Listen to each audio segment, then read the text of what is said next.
Let's expand on a conversation with political analyst Professor Dirk Kotze as we take stock of some of the criticism that has been labelled on the GNU by the Umkhonto weSizwe party. Professor Kotze, thank you for your time. Thanks for holding that thought for us. Of course, we know the MK party has poked holes in the GNU, calling it a deal with the devil and arguing that such celebrations are essentially out of touch with reality because ordinary South Africans continue to face massive issues around unemployment, education, and so forth. What do you make of it? I mean, what do you make of some of these assertions? Is it too soon to judge? Yes, I think, good evening. I think it is very early to talk that one comes to a conclusion after just over around about 3 months or 100 days. This is a term of 5 years, and it will take some time in order to deal with the issues that the different parties committed themselves to. And at the same time, I think one should also keep in mind that the coalition government or the Grand Coalition or the Government of National Unity, depending how you look at it, at this stage represents 70% of all the members of Parliament of the National Assembly. So in order to say that it is not representative of the majority of South Africans, then denies this whole process of the election and the choices that the public have made, the voters have made in this respect. So I think this is where the point of departure, where we start in terms of looking at this. It is, of course, over time, there's going to be a second opportunity, actually, in 2 years' time, for the voters to give us a sort of feedback of what they regard as the accomplishments or not of the Government of National Unity at the time of the local government elections. And what we have seen, especially in this election, though it was a national and a provincial election, that many of the issues that were in the forefront in the election campaigns were actually local issues about service delivery, about local economic development and other matters. So I think this will be for us an opportunity to assess where we stand with the government that was elected now. The other complaint really came about around how the MK party is unimpressed with the GNU, which says, in effect, it's a coalition led by the DA. The party's making reference to laws like the NHI bill, the Bella bill, the amended Employment Equity Act passed by the 6th administration, arguing that they are in abeyance purely because the 20% DA has now found a 40% ANC partner to now reverse and undermine transformation. I mean, that in itself speaks volumes when we talk about the transformation part. Yes, I think we should be careful not to overestimate the influence of the DA in this government. They are very important, and the political reality is that neither the ANC or the DA can really act on their own. They need each other. They need the combination of the two in order to reach the point beyond 50% plus one. The ANC doesn't have that with the 40%, the DA doesn't have it with the 20%. So this is the logic of a coalition government, is that if neither party or no party has a majority, then they have to work together. And that is what we see all over the world where these coalition governments are.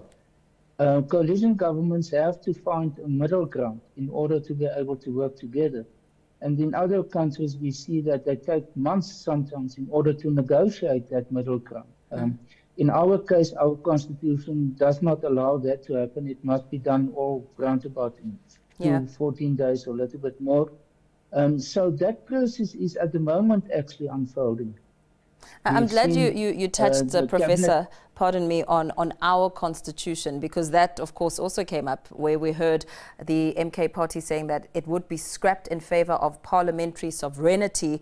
At the core, of course, when we think about that, would be the ultimate authority for lawmaking, where that would lie. What are your thoughts around that? I mean, would such an idea even be feasible here in South Africa?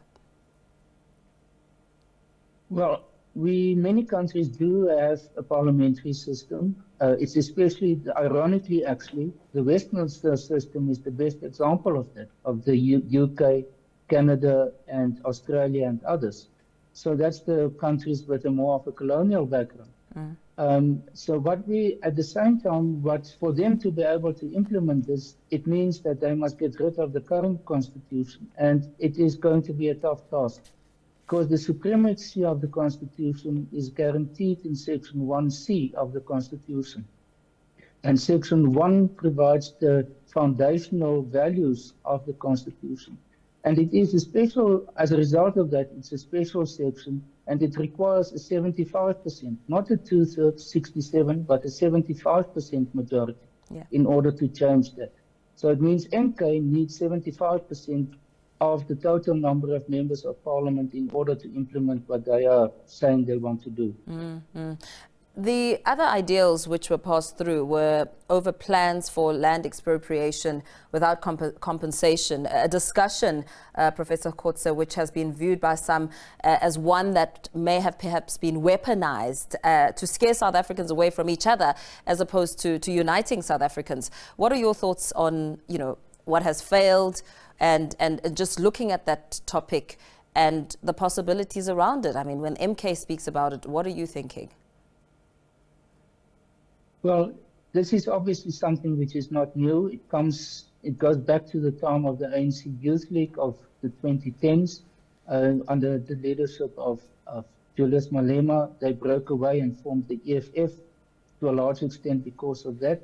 It went to Parliament for the amendment of Section 25. The ANC and the EFF couldn't find a common position on this, so it's not on the table anymore. So, but there is, obviously from the left, this is one of the key issues that's being proposed, together with a number of matters like the so-called nationalization of the Reserve Bank and others.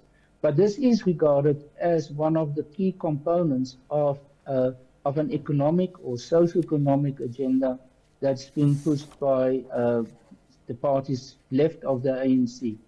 To what extent that will become a possibility of solving the problems while the majority of South Africans are actually urbanizing at the moment, and what that expropriation of land will amount to. Will it be about agricultural land, or will it be land for residential purposes, to live on it? I think so. There's many more aspects that must be developed by these parties who propose this, to say what exactly is going to be the correlation between the use of land and economic development in general, given the tendencies that we are seeing that's happening in South Africa, but in many other parts of the world also. Land, of course, has a very strong identity association, a very strong cultural association, a strong association with traditions. And I think that is something which is understated very often. It's more proposed in terms of the developmental value of land. And I think these are aspects that must come back in the debate about land in general. Yeah, absolutely. Thank you so much for speaking to us this evening, wrapping up that discussion with political analyst Professor Dirk Kotze.